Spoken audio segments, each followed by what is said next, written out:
Hello, everyone, and welcome to another edition of the SimNFL show. Real talk about fake sports. I am your host and commissioner. You can call me Pierce. Today we are covering all of the Week 12 action of the 2025 season of the Pro Sim over at SimSN. If you're unfamiliar, come check us out on the website or on Discord. We would love to have you. So today we'll get caught up on all of the Week 12 stats and summaries, including our two Simsgiving games from Thursday night. We'll finish all of those with my choices for players of the week. As usual, we'll do a quick injury update, take a look at the NFL standings, and then in addition to the current draft order, for the first time, we're going to have our first clinching scenarios. There are a couple of teams that could actually clinch a playoff spot in Week 13, so we'll cover those. And then we'll move on to today's feature, which is called QB or not to QB. Basically, I'm going to look at a handful of quarterbacks and say whether I think they're going to be taking snaps for their current team next season, or if I think that team is going to be moving on in some capacity. So we'll take a look at that. And then, as always, we will end with our preview of the upcoming week, in this case, Week 13. So, thank you for joining us. Let's dive right in. We start off with a very close game between the Jets and the Bears, with the Jets ultimately coming out ahead in this one. Chicago was leading 3-0 at the end of the first quarter when Andrew Michael was intercepted by Rafael Caceres in Chicago territory. Bears drove to the Jets' 39-yard line when Gerald Lewis found Richard McGuire for a 39-yard touchdown pass. Bears missed the extra point, so they were up 9-0 at that point. Later in the second quarter, the Jets intercepted Gerald Lewis, Roger Swimmer did, at the Chicago 25. 6 plays later, Nick Suarez ran it in from 3 yards out to cut the lead down to 9-7. And then the Jets would add a field goal just before the half and go into the locker room, winning by a point at 10-9. In the third quarter, Chicago drove down to the Jets' 21-yard line, but a negative run and a sack pushed them all the way back to the 32. So the resulting field goal was from 49 yards out, and they missed, so the Bears were still losing at that point. Jets punted down to the Chicago 30-yard line on their next drive, and then Lewis threw another interception to Swimmer, and Andrew Michael carried from there for a 34-yard touchdown run, and the extra point made the lead 17-9 for the Jets. But Chicago came back. They drove 9 plays, 69 yards, including 3 runs by Gerald Lewis for a total of 48 yards. That drive ended with a Davin Kozert 8-yard touchdown run. Bears missed the 2-point conversion, so they were still down 17-15 at that point. The Jets then missed a 37-yard field goal on their next drive, and the team traded punts to go into the fourth quarter. In the fourth, the Bears were aided by a defensive pass interference call on their next drive, called on 3rd and 11, giving them a first down off the penalty. On the next play, Lewis found McGuire for another big touchdown, this one from 32 yards out. They hit the extra point, and the Bears retook the lead at 22-17. The Jets would punt on their next drive, but then Lewis would throw his 3rd interception of the game, this one to Lou Wheeler on a deep ball.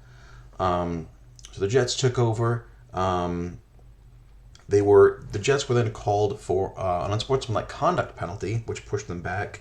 Ended up forcing a 3rd and 25, but they converted, with Andrew Michael finding Will Huber for a 49-yard pass to convert the 3rd and 25. After that, Nick Suarez ran it for 27-yard gain, and then Andrew Michael ran it in from a yard out. The 2-point conversion was no good, but the Jets led 23-22 at that point. There's about 7 minutes to go in the fourth quarter. Chicago would get 2 more drives in the game. They would punt twice, and then on the Jets' final drive, Michael would break a 60-yard run, giving them an extra set of downs and enough time to run out the clock. So the Jets come away with the upset in this one. 23-22 is the final. Andrew Michael, 113 yards on the ground and 2 touchdowns. And 130 of his 134 passing yards went to Will Huber, 5 of his 7 completions. Also, big day for Roger Swimmer on the defense with a couple of interceptions. Richard McGuire had a great day for the Bears, 157 yards receiving and 2 touchdowns. But Lewis's 3 interceptions were the big story there, giving the Jets ultimately enough opportunities to hold on to that 1-point lead and win. In a wild and surprising result, the Browns fell to the Ravens 20-17, despite the Ravens being without David Chop, who was out with an ankle injury. Baltimore opened the game with a 3-and-out, and then the Browns' Robert Davis returned the punt all the way to the Baltimore 8-yard line. Unfortunately, from there, the Browns ran it for 2 yards and then threw 2 incompletions, so they settled for a short field goal to open the scoring. The Browns would get 2 more drives into Ravens territory early. They drive to the 32 and make a field goal, then they drove to the 19 and missed a field goal. So 3 drives into Ravens territory led to a total of 6 points early on. Just before halftime, Quintanilla found James Taylor for a 40-yard screen pass, getting the Ravens into field goal territory, and they were successful kicking that, so it was 6-3 at halftime. On the second play of the third quarter, Rivera threw a pick 6 to Juan Vega from 25 yards out. Baltimore took the 10-6 lead based on that defensive play. Later in the third, Quintanilla was intercepted by Cleveland linebacker Luis Dell and returned to the Baltimore 9-yard line. Cleveland advanced the ball to the 1-yard line but was unable to punch it in, so once again had to settle for a field goal. So for the second time, the Browns were gifted the ball inside the Ravens' 10, were unable to come away with a touchdown. So the Ravens were leading 10-9 at that point. Later, Quintanilla would convert a 2nd and 20 for the Ravens, getting a 12-yard run, and then on third down, finding Edwin Garcia for a 13-yard gain. And then after that conversion, he bombed one to Andrew Jones for a 50-yard touchdown, and with the extra point, that gave the Ravens a 17-9 lead. Baltimore was still leading by that margin in the fourth quarter when Quintanilla sprained his knee and was lost for the game. That meant the Ravens were playing running back James Taylor in as their emergency quarterback. After the Browns 3-and-out, Ravens got the ball back, but Taylor attempted a pass. He threw an incompletion and then an interception to Robert Davis. Rivera took advantage, throwing to George Lovejoy for a 37-yard gain and then to Juan Moore for a 4-yard touchdown. Moore ran for the 2-point conversion that knotted things up at 17. Baltimore's second play on their next drive, Taylor took it for a run from the QB position but fumbled. It was recovered. Robert Davis again with the takeaway. But the Browns went 3-and-out, and so once again a drive in the Ravens' territory left them with no points. They punted from the Ravens' 41-yard line. The teams would punt 3 more times in total, and that brought things to overtime at 17-all. Cleveland won the toss and returned the ensuing kickoff, or the opening kickoff of overtime, to the Baltimore 49-yard line. So they were just a couple of first downs away from what would have been a game-winning field goal attempt.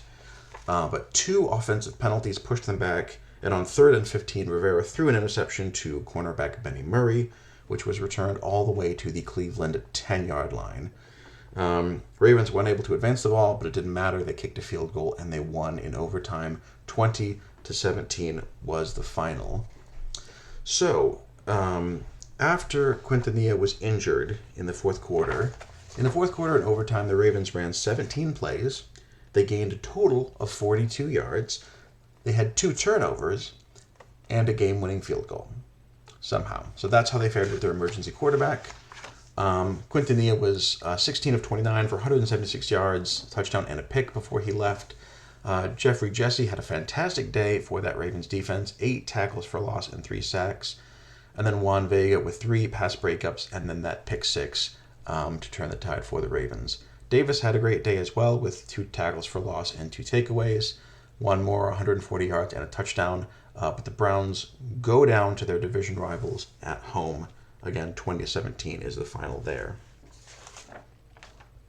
In a game of NFC heavyweights, the Packers came out ahead of the Panthers, 34-25.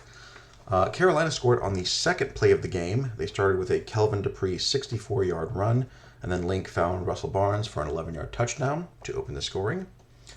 Green Bay drove right back and responded. 10 plays, 59 yards, scoring a touchdown on a Cody Caspi run from 3 yards out to tie it up.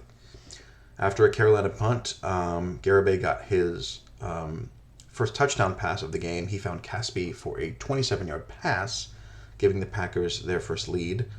And Garibay would add another touchdown pass later in the second quarter, finding Donald Galligan for a 2-yard touchdown. 21-10 was the lead at that point. Then on the Panthers' next drive, Eric Smith fumbled. Lane Bouchon recovered at the Carolina 30-yard line, and the Packers were in business again. Garibay found Carl Frost for his third touchdown pass, and that made it 28-10, Packers leading going into halftime. Late in the third quarter, with the same score, Carolina drove down to the Packers' 18-yard line for their best scoring chance in a good while. But Dakota Link threw an interception to linebacker Benjamin Hanbury, which ended that drive. Later in the fourth quarter, Panthers were driving again. They got down to the Packers' 37-yard line. Ended up punting on 4th and 1 with 11 minutes to go. But that ended up being a great decision because Roy Bass picked off Joseph Garibay deep in Packer territory, and Link passed to Fernando Owens for a 24-yard touchdown. And with the 2-point conversion, that meant the Packers' lead was down to 31-18. Packers' next drive, Bass intercepted Garibay again. Carolina scored on the first offensive play after the takeaway, Link finding Eric Smith, running back, for a 45-yard touchdown pass. They got the extra point, and just like that, it was 31-25. Packers got the ball back, though, with about 6 minutes to go and ran an 11-play drive. Gained 4 first downs on that drive, including starting the drive off with a crucial 3rd and 6 conversion. Garibay passing to tight end Ramek Phelps for a 6-yard gain to move the chains. So that wore out most of the remaining time, and Green Bay, when they finally ran out of downs, were in field goal range, kicked a 38-yard field goal with under a minute to go, making it a 9-point game and coming away with the win. So Garibay, in all, 243 yards passing, 3 touchdowns after those 2 picks. Dakota Link, 3 touchdowns as well, 243 yards passing. Fernando Owens with 110 of those and a couple scores. And Roy Bass with those 2 takeaways. But ultimately, it's the Packers getting another big conference win, defeating the Panthers by 9. Cardinals and the Colts battled in a close game. 24-21 was the final there. Things started off midway through the first quarter. There were a pair of interceptions. Freitag throwing a pick from his own 20-yard line. But Arizona squandering the opportunity when Johnson threw a pick right back to Timothy Stimac. So no opportunity for points on that one. Still scoreless in the second quarter when the Cardinals put together a drive on the ground. Patrick Johnson actually ran the ball 4 times for 45 yards, and that set up Thomas Gezik for his first score from 9 yards out and the first points of the game. All the way in the third quarter then, Mitchell Reynolds came alive with runs of 22 and 10 yards, setting up a Freitag touchdown pass to Joshua Maurice for 4 yards. Colts tied up the game at 7. Arizona immediately responded, Gezik getting some big runs, 36 and 17-yard gains on that drive, and then a 7-yard touchdown. Cardinals getting the lead back on Gezik's second rushing touchdown of the game. Late in the third quarter, the Colts responded. Freitag's arm got hot at this point, completed 19 and 13-yard passes to his 2 tight ends, and then William Weber ran it in from 12 yards out to tie things up at 14.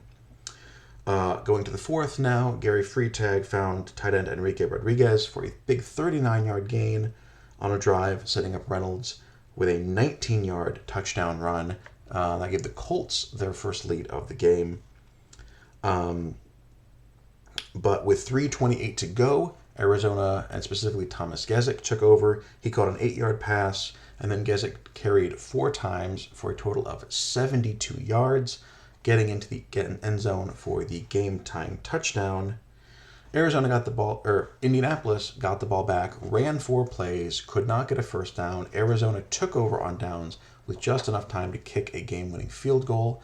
24-21 Cardinals coming back for the victory in that one. Gezik was fantastic, 212 yards and 3 touchdowns on 22 carries, another 35 yards receiving. Rookie Mitchell Reynolds, another great game for him, 137 yards and a touchdown. But it's the Cardinals escaping with the 3-point win here. And in our Monday night game, the Dolphins came back to win 34-24. Seahawks scored on their first drive with Clayton McGee running it in for a 63-yard touchdown run. Miami went 3 and out, and then Seattle drove another 57 yards in 11 plays. Their next touchdown coming from Jeremiah West to Terrence Hoffman on a 4-yard completion. So Seahawks with the early 14-0 lead. But Miami got the ball and scored in just 4 plays. Hammonds with completions of 10, 18, and then a 47-yard completion to Lawrence Sanders, leading to a Gregory Sellers 4-yard touchdown run. Dolphins would miss the extra point, so it was 14-6 at that point. Seattle got the ball, responded in 7 plays. McGee getting another touchdown run, this one from 28 yards out to make it 21-6. But Miami got the ball and they responded. 8-play drive in which Hammonds went 4 for 6 for 55 yards and set up Greg Sellers for his next touchdown, his second touchdown, a 16-yard run. Extra point made it 21-13. Miami was finally able to force a Seattle punt, and then Hammonds found Jamie Ramirez for a 56-yard gain, and then a 1-yard touchdown pass to Kenny White, bringing the Dolphins to within a point at that point. Seattle responded, got the ball back, went 12 plays, 51 yards, and kicked a 39-yard field goal. That made it, at that point, 24-20. There's only 3 minutes left in the first half at that point. We'd seen 44 points, 7 scoring drives, and only 2 punts. But things would slow down from there. We had a pair of punts to end the first half, and then another pair of punts to open the second, before Hammonds broke out, finding Arden Ejiofor for a 49-yard touchdown. That gave Miami their first lead of the game at 27-24. Later in the third quarter, Jeremiah West found Terrence Hoffman again, a 52-yard gain, getting them all the way down to the Dolphins' 2-yard line. But then there was a big sack that pushed them back, and then McGee fumbled the ball, recovered by cornerback Jeremy Moreland of the Dolphins. So Seahawks came away scoreless, despite getting the ball down to the Dolphin 2-yard line. After Miami punted, Seattle got a great punt return and had another great start, this time starting at the Miami 36-yard line. But 3 plays, gained 0 yards, and they were forced to punt. So in the fourth quarter, Hammonds had another big pass, this one to Kenny White for 41 yards, and later finding Sellers for his third touchdown of the game, a pass to Peter Sellers for 6 yards. That gave the Dolphins a 34-24 lead at that point. It was that score with under 7 minutes to go. West drove Seattle to midfield, but threw an interception to Ernest McCoy to kill that drive. Miami would drive down to the Seattle 6-yard line. They would miss the short field goal. They would successfully run off a lot of time. Seattle was unable to move the ball, punted. Jamal McCoy fumbled the ensuing return, but Miami was able to recover, so they dodged another bullet there, and then were able to run out the clock and finish out the game. So the closest score for the Dolphins so far this year, but still a 10-point victory. They gave up 21 points in the first quarter, but then stiffened to win the game 34-24. Hammonds 481 yards and 3 passing touchdowns, including 149 yards to tight end Jamie Rodriguez. Sellers 88 yards and 2 rushing touchdowns, plus a receiving touchdown. Clayton McGee with a great day, 163 yards and a pair of touchdowns, but also 2 fumbles as well. Also got to call out Paul Huffman for the Seahawks with 4 sacks. So, as for the rest of the Week 12 scoreboard, the Simsgiving games were both pretty much blowouts. Vladimir Dawson of Dallas ran for 143 yards and 3 scores as they beat Pittsburgh by 25 points. Detroit shut out the Bills 34-0. Randall Hansen was fantastic, 30 of 37, 267 yards and a pair of touchdowns. Asensio for the Bills threw 3 interceptions and was sacked 8 times. Moving on to the Sunday games, Washington put 66 on the Giants. Jerome Morrison, 22 of 30 for 270 yards, 4 touchdowns passing, and a pick for him. Vegas handled the Buccaneers, 31-17 was their final. James Hickson completed 22 passes for 285 yards, 3 touchdowns, 3 picks. Atlanta defeated New Orleans, 38-18. Michael Fulmer had 23 carries for 260 rushing yards, a pair of touchdowns, an additional 52 receiving yards, and 2 more touchdowns, putting it all together for the Falcons. Tennessee beat San Francisco 31-7. Joseph Kale, 17 carries, 216 yards, and a pair of scores for him. Houston had a great defensive performance, defeating New England at 15-2. The defense pitching a shutout. New England's only points coming when they blocked a punt through the end zone in the first quarter. Johnson and Nebel combined for 72 carries, 328 yards in that game. No touchdowns, but 5 field goals were enough to win this with their defensive effort. Denver defeated Cincinnati 34-10. Peter London was 21 of 31 for 223 yards and 3 touchdowns, plus 58 rushing yards and another score on the ground. The team combined for well over 300 yards as well. The Chargers beat Kansas City 42-24 for a big divisional win. James Carter, 33 carries, 189 rushing yards, and 4 rushing touchdowns in that one. So with all that said, here are my choices for Players of the Week. Had a lot of names on this list. Hammonds, 481 yards and his 3 touchdowns. Gesick with close to 250 all-purpose yards and 3 scores. Fulmer over 300 yards and 4 scores for him. And then James Carter at 4 scores, all rushing, and 189 yards. Ran out of space, but also wanted to call out Richard McGuire of the Bears, best receiver of the weekend, 7 catches, 157 yards, and 2 touchdowns for him. Huffman of the Seahawks on the defensive side had 4 sacks. Jeffrey Jesse had those 8 tackles for loss and 3 sacks as well. Roy Bass with 2 big interceptions for Carolina. And then the Detroit Lions on Simsgiving had a pair of defensive ends with the exact same stat line. Stephen Bruyere and Joseph Little each had 4 tackles, 3 tackles for loss, and 2 sacks in their big defensive shutout. And then finally have to call out kicker Antonio Frank of Houston, who hit all 5 of his field goals, the longest from 44 yards out, scoring all the Texans' points in that 15-2 victory. So congratulations to all these players on being named my Players of the Week. So this is what the injury report looks like after Week 12. A couple of new names to call out. Thomas Maddock of the Dolphins. Dolphins losing another lineman, so they will be without 2 guards for this upcoming week. Huey Ash is a big loss for the Patriots at cornerback. He'll be out a few weeks with that sprained toe.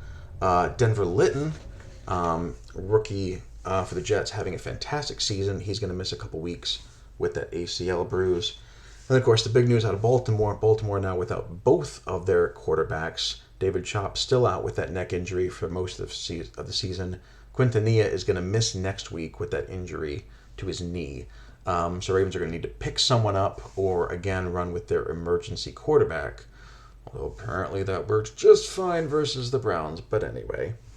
Russell Latimer, backup quarterback for the Lions, also went down. He was playing in reserve during their victory and separated his shoulder. He'll be out for 5 weeks. Vince Gresham, another big name, out with a shoulder injury for the Panthers for a few weeks. And then Arden Yang, the Cardinals also losing another lineman, although both he and Pradhan will be back week after next.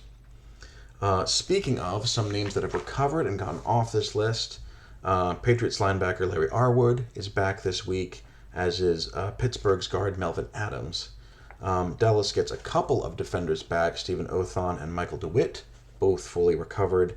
And then Chicago with Andres Garcia, also off the list, and running back Pat Flexen is back as well. And then finally, Detroit center Scott Bianchi is off of this list as well. So just as important as the names coming on or the names coming off, that's where we stand after week 12. So here are the standings. Interface still giving unneeded weight to the conference wins, so we'll have to interpret that a little bit. But we can see that the Dolphins have a 6-game lead on the Bills. So they'll have a clinching scenario this week with 6 weeks to go. Meanwhile, the Browns, despite the loss, still have a 3-game lead over everyone else in the North.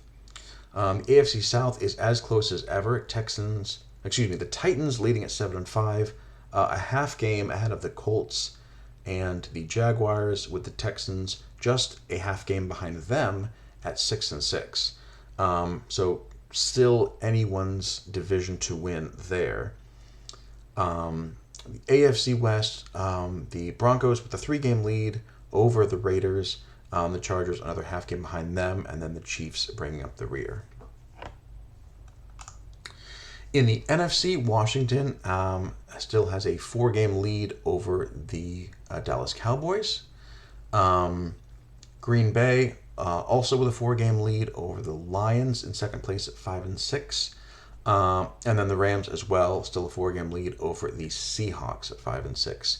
And then the South is now deadlocked with the Falcons making up a game, and now by virtue of head-to-head actually taking the lead. So it's the Falcons with the tiebreaker lead at 9-2. Panthers tied with them at 9-2. So both those teams in great position to make a postseason run. Still a lot of football left to be played to see who can claim the division there. So these are the 2 clinching scenarios that I have for this upcoming week. Like I said, Miami is 6 games ahead with 6 weeks to go. So they just need a win or tie, or a Buffalo loss or tie. Any of those will clinch the division for Miami. Obviously, still got a lot to play for in terms of seeding, but they can have that wrapped up as early as next week. And then Green Bay is 4 games ahead of the Lions. So if Green Bay wins, that says NFC East, it should be NFC North. But the Green Bay can win the North with a win and a Detroit loss. They will be 5 games up at that point, which means the worst they can do is finish tied with the Lions. And in that scenario, they actually end up ahead of the Lions on conference record. So Green Bay can clinch the North with a win and a Detroit loss. A couple other teams with big leads we will see are off this week, so that's why they don't have clinching scenarios quite yet. This is the current draft order with the one and only tiebreaker, which is strength of schedule. San Francisco still at number 1, and Detroit at number 2, winning that pick from the Saints, who are both 1-10, and then New England, our only 2-loss team. And then there's a solid grouping of 3-loss teams: Minnesota and Chicago, Kansas City all moving up a bit, Jets and Giants moving down. And then our group of 4-loss teams: Baltimore, Tampa Bay, Arizona, Pittsburgh, and then Cincinnati is just behind them as well at 13. All those groups lumped in at 4 and 7. So today's segment is called QB or not QB. Basically, I'm going to look at some of these quarterbacks and say whether or not they're going to be taking snaps for the same team next season. Now, we've kind of do-si-doed around this topic a little bit once when we talked about upcoming extensions and cap situations. We also had a segment that just looked at quarterbacks by overall and age. We discussed it a little bit there.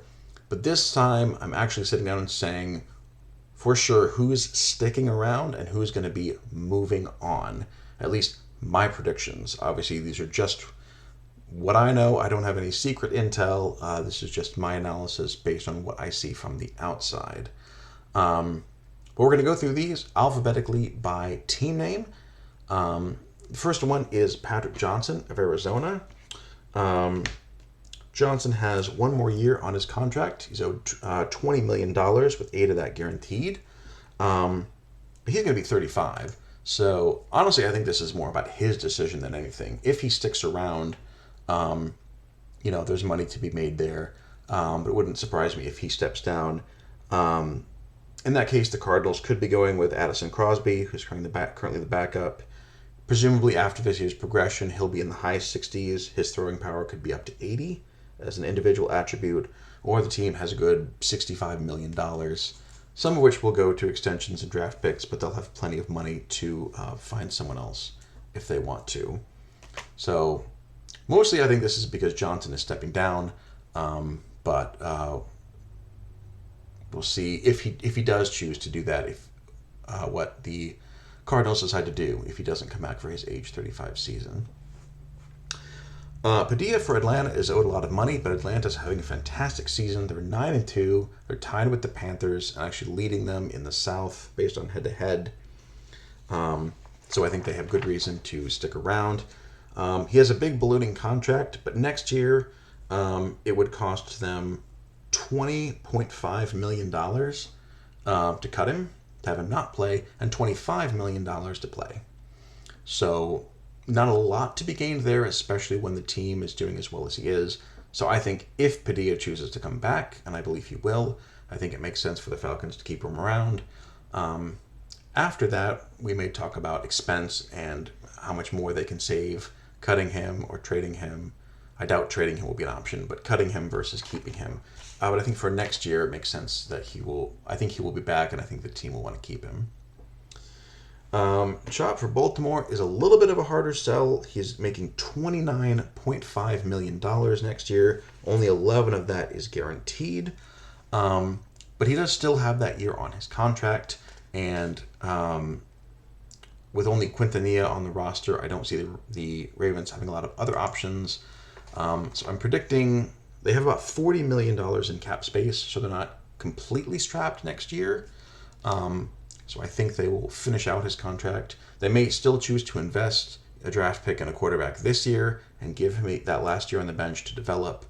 But I think despite the expense, I still predict that he's going to play out his contract. But we will see. Again, if they cut him, that's $18 million, $18.5 million that they could add if they want to make a big splash elsewhere. So we shall see.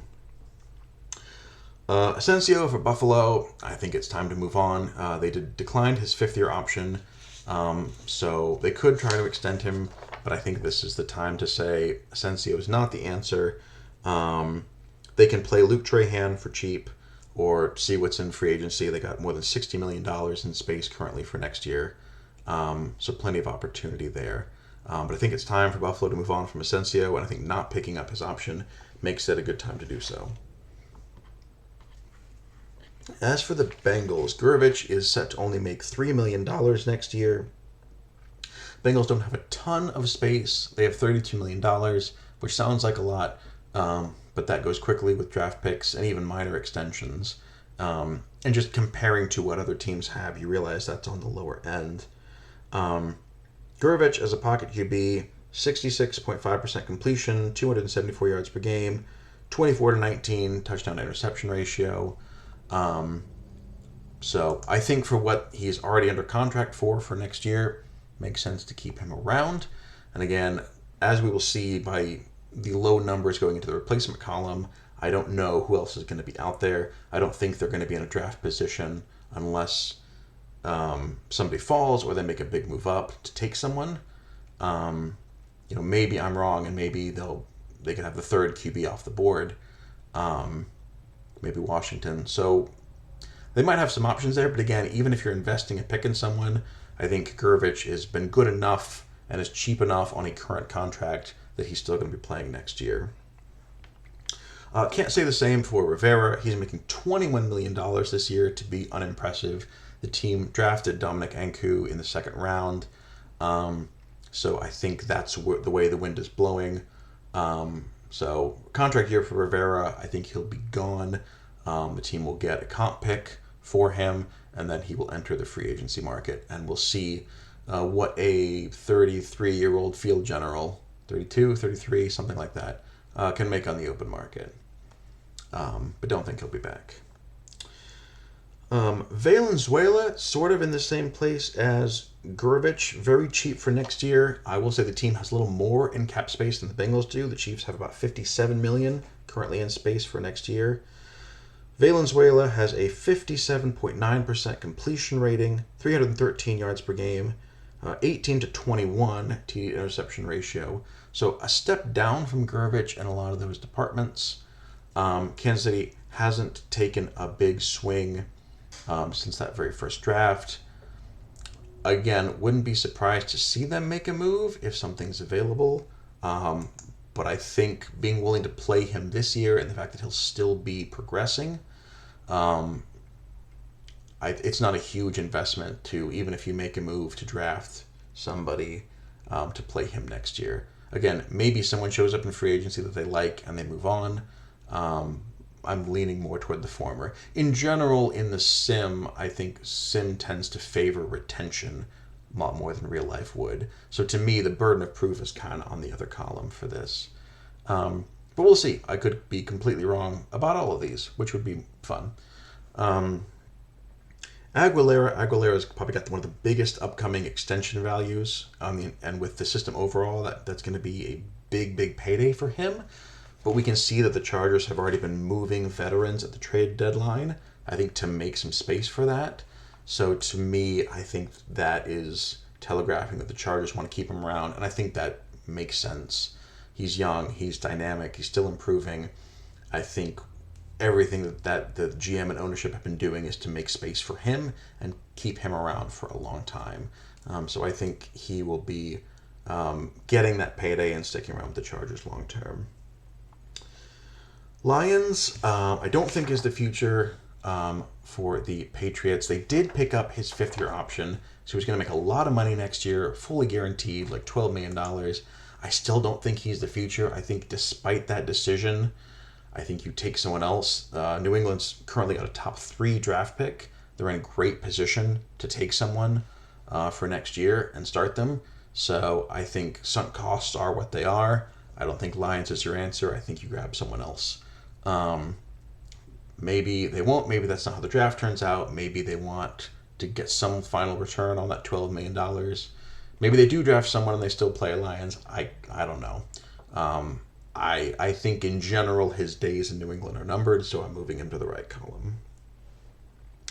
Robert Morris is probably the trickiest one for me. He's also got a huge extension value coming up.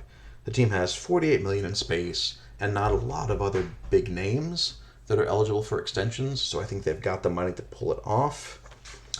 But Morris is 30 years old. The team is 4-7 despite his stats.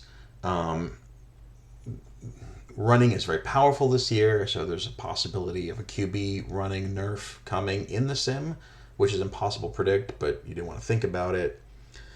So I'm very much on the line as for if they keep Morris around, or if they go to Kyle Higbee. Issue with Higbee, he's a 66 overall scrambler, which in terms of throwing stats is very different than someone like Gurvich or Valenzuela, who are like high 60s, low 70s pocket passers. So again, because it's a sim, I'm leaning toward retention. I don't know that it would be that the same way in the actual NFL. I could be very wrong about this. Maybe the Steelers say they're not willing to make that kind of investment on a 30-year-old quarterback, at least not with the team playing the way it is. Again, their draft pick right now is they're currently 12th, but there's a lot of movement that could happen. So based on what they see other teams doing and how many QBs that they want in their system they think would be available, could go a completely different way. For now, again, I'm leaning toward retention, but this was one of the hardest ones for me. I really think it could go either way. Solano is a 60 overall in year 2. The team used a pretty good pick on him, but I think it's still early enough. You just say, I don't think he's the future. We gave him snaps. We've given him play time. He has not impressed. We spent a lot of draft capital on that offense, and Solano can't realize it. San Francisco have the number 1 overall pick. They will be in pole position to get someone who can turn that franchise around. Even if Solano goes +4, +5, I think there's going to be a better option than a 65-3 at the number 1 overall pick. So it's tough to reload after only a couple years. but I think that's what they're going to do, or I think that's what they should do. But obviously, we'll see. And then Wayne Reimer for Tennessee, he was a very young pool player. He's only 28 years old. So even with questions about what's going to happen with QB running in the future, Tennessee's in great position in a tough race in the AFC South. Reimer's demands aren't going to be super high because his overall isn't super high. So even though he's not the most dynamic passer, I'm thinking that Tennessee is going to want to keep him around because it won't be too much, and you've got Kale and other guys you can build around as well. And if Reimer is mostly managing the game and making plays with his legs, you can still put together a solid team around that, especially with the money that you're going to save by trying to pay a guy, $15-20 million a year to come in as a free agent. And again, looking at that right column, who's going to be around in free agency? I mean, Rivera's a field general, so that could be an option for them if they want to. But I think Reimer's price point and play so far is enough to keep him around. So here is where I see things going with those 12 quarterbacks. Do let me know what you think in the comments. It's fun to speculate. Obviously, we won't know until the draft comes and then next season comes. But these are my best guesses. So, with all that said, here we are going into week 13. We kick things off on Thursday night with the Indianapolis Colts going to Baltimore to play the Ravens. And then on Sunday, we start with a great AFC South matchup, Houston at Jacksonville. And then Arizona is going to be at Buffalo. The afternoon, I think, is where our hallmark games are for next week. Tennessee at the LA Rams, two division leaders going head-to-head in Los Angeles. And then the Chargers at 6-5 are going to Miami to challenge the still undefeated Dolphins. Sunday night, we have an NFC North matchup with Green Bay playing against Minnesota. And then we finish things off on Monday night with Cleveland at Philadelphia. Two teams that have very much seen the ups and downs of some very unusual games. So we'll see what happens when they go head-to-head. As I mentioned, some powerhouses sitting out this week for the late bye. Dallas, Denver, Vegas, and Washington are all off. But we'll probably, a couple of those teams should have clinching scenarios once they start playing again next week. We will cover that in next week's show. For now, that's all the content I have for this week. Appreciate all of you watching. And as I say to all of our users in all of our sims, good luck and have fun.